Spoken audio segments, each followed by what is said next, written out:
Understanding exposure limits, a guide for English learners. Hello everyone, and welcome to our English language learning series. Today, we're going to explore the phrase, exposure limits. This is a term you might encounter in various contexts, from health and safety to finance. Let's break it down together and understand its various meanings and uses. Exposure limits refer to the maximum amount of something that a person or system can be exposed to safely. This concept is often used in health and safety. It indicates the maximum level of a hazardous substance, like chemicals or radiation, that a person can be exposed to without harmful effects. Finance and risk management. Here, it refers to the maximum amount of risk or loss that a company or individual is willing to accept. Understanding the context is key to grasping the full meaning of this phrase.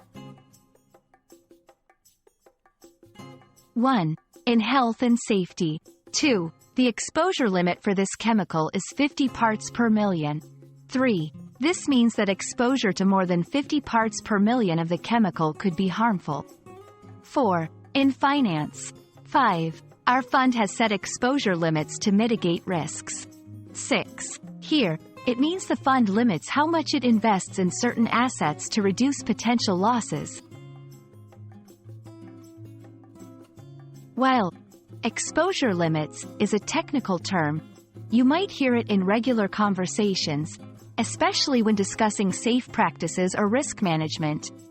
For example, you should limit your exposure to the sun to avoid sunburn. Threshold limit value, TLV, specifically used in occupational health.